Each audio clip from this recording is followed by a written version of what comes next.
Okay, so it wasn't perfect, right? But can you tell me exactly what was not perfect about it? There was a little bit of, like, my right hand got a little bit caught. Especially in this first rise. Do you know what you were doing when your right hand got caught? Can you observe anything objectively? I'll take that as a no. Play it again. TikTok. Start at the very beginning.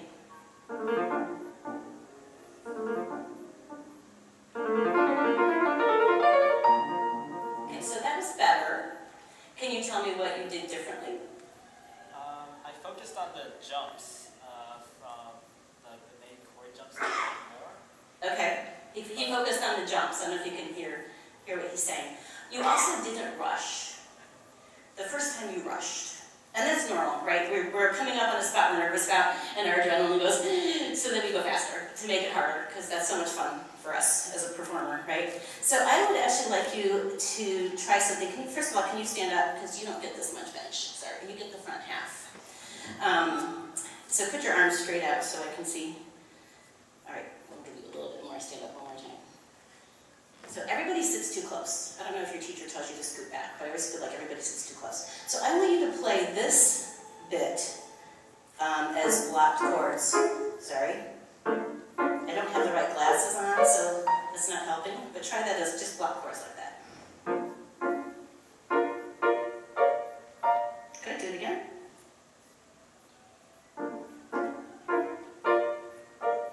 With no pauses. So if you have to stop, that means you either need to play slower or think faster.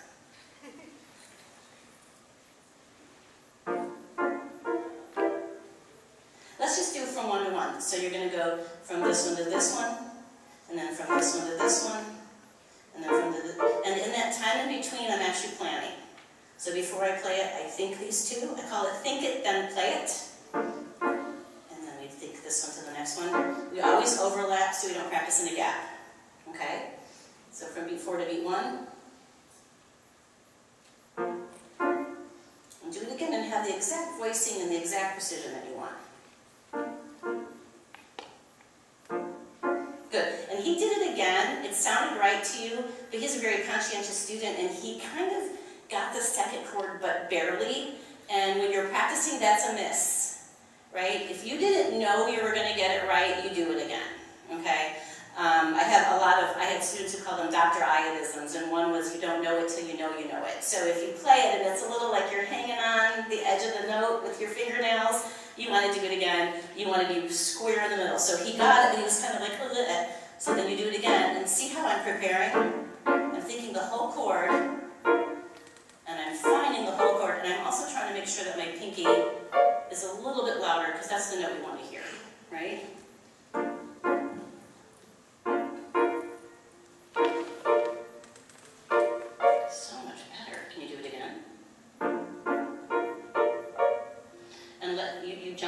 You were supposed to do the same thing.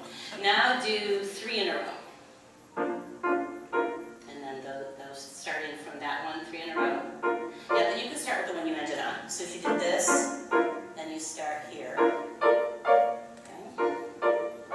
Good. Now play it again, just the right hand as written. Feel better? Yes. It sounded a lot better. See, the thing is, so mentally, your brain is going chord, chord, chord, chord, chord. And then you work on that gesture a little bit, and you can do that. You can actually, in this spot, I would make the quarter note long just for practice, and the lower note staccato.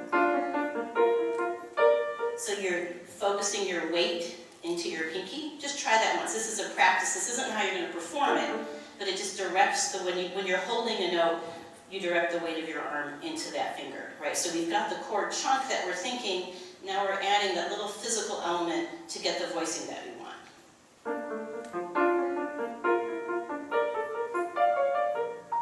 Good. Now do the chord blocks again. Good. Now play it the way it's written. Right? Thank you for making me look good. That's awesome. It's like, it's a miracle. It's just effective practice. That's all it is. Okay, and then the next spot, he said these arpeggios to the octaves are difficult. So let's jump to, actually, yeah, I'd like to hear, and go to, can you land there? Is that okay? Or do you want to go to here? Yeah. Okay.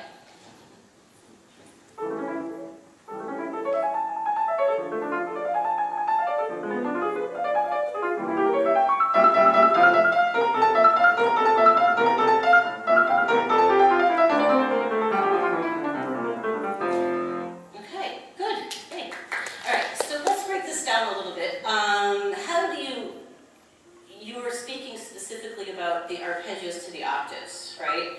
Is there something precisely about that you find difficult, or is this just a spot where you realize you often have trouble? Yeah, I think it's just generally that I have trouble. I think I mentioned the transition, but then those octave jumps afterwards are also awkward. Well, yeah, there's a lot awkward in this section. So I think that one of the difficulties is the arpeggio is one gesture, right? We play arpeggios. I probably shouldn't sit because then half of you can't see me. So our arpeggio gestures tend to be mostly horizontal, right? If you watch someone playing an arpeggio fast, I know sometimes students do a lot of this, but then you can't go fast, right? So can I sit there for just a second? I don't know if you can all see my arm. If you're there, you can come this way a little bit. But if we're playing arpeggio quickly, I'm just basically, I'm I'm on a rail, right? I'm not doing this, you know, with a lot of elbowy stuff. We don't have time for that. It's like we're gonna do what's the chicken dance or something. We're gonna knock ourselves right off the piano bench, right? So we do arpeggios, but then we get to octaves and we have to do this, right? So come back here for just a second. We're gonna shorten the chunk a little bit, and we're just gonna go from this and do that much. So you have arpeggio gesture, one rotation. Yeah, and get back in the middle. Thank you. Good, so just do this, and feel, so when you get to your pinky, have your arm supported, right? If we try to do this, we're actually hyperextending all kinds of things, and there's all kinds of tension. So when you get to the end, yeah, we're not going to roll over, but as you come up, you're going to actually let your hand, so like this is making a line. You don't mind if I hand touch you, I don't see you. Okay, I always forget to ask. Okay, go ahead. Good, and then do arpeggio octave, just that much. Good, and do it. So rest a few seconds in between each one. Let's see if I can have this. Does anybody know if this works?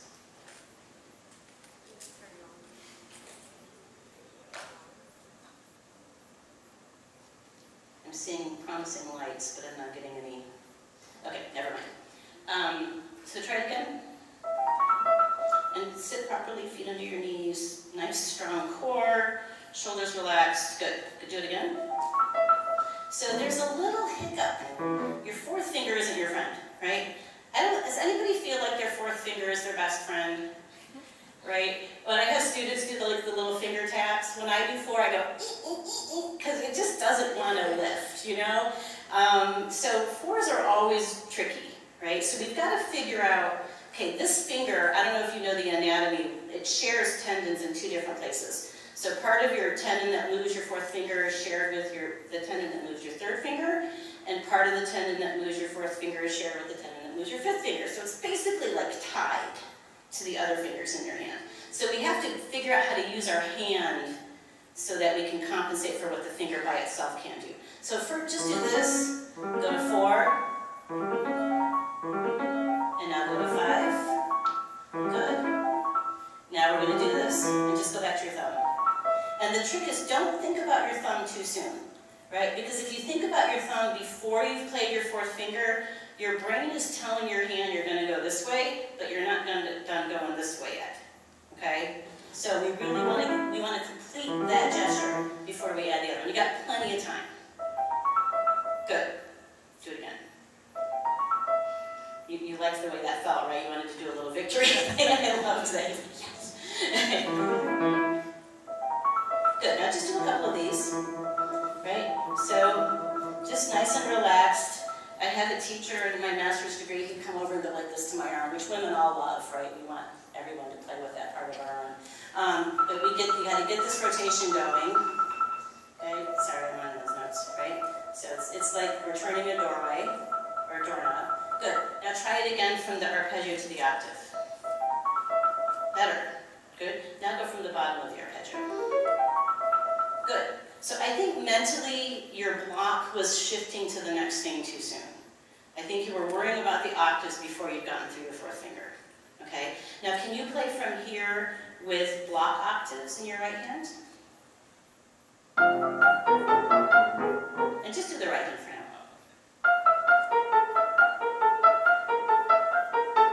Good. Do you have this memorized? Most of it, yeah. Okay. So I keep thinking I can use that piano, and then I realize that I can't. So we're going to do this. Just do that many. Good. And you notice that you can stay relaxed, right?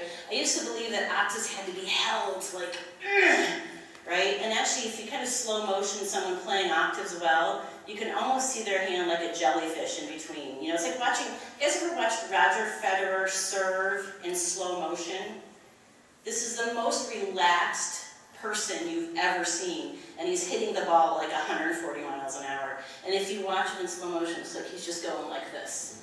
Like, we have so much strength in relaxed motions, right? So I liked when you did this, it was relaxed, right?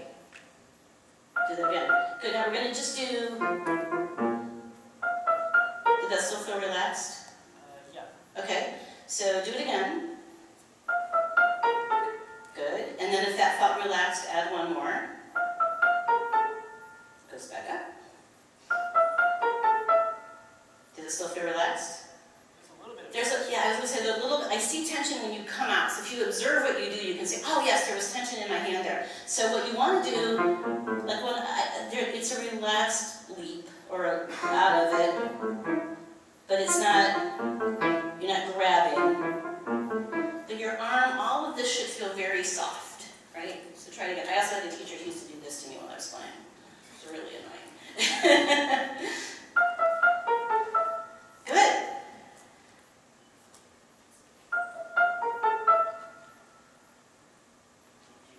Yes, if it feels relaxed, you can add another one.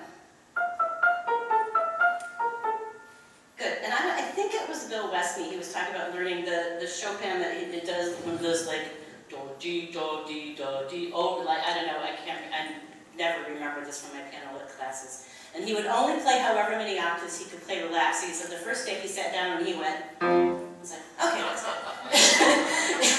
And then the next day he went. Okay, that's good. And he walked away. And eventually he could play da da da da da da da da over and over again. And the trick is that when you build that into your practice, you will find that you can find places to relax, even when you have no time. Okay? So, and then you could also do the chunks like what I did with Sophia, where you go beat to beat, and then, and I didn't like that one very much, so I'll do it again. And then, and I missed, so do it again. And since I missed once and did it right once, I have to do it again. And the thing is, once you can do a few of those accurately and relaxed, you don't have to do that to the whole piece. Right? When you've mastered the skill, like you all will get up every morning and go, I should practice walking, in case I forgot from yesterday, right? Like once you've figured out how to do it and your approach is relaxed and accurate and efficient, then, you know, work on something else. And tomorrow it might be bad again and you do it again, but gradually we put those layers on, and then one day you can't remember why it was hard. I love those days, right? Like this used to be challenging and now it's not anymore. So, okay, thank you so much. I have to go on to the next person. Thank you.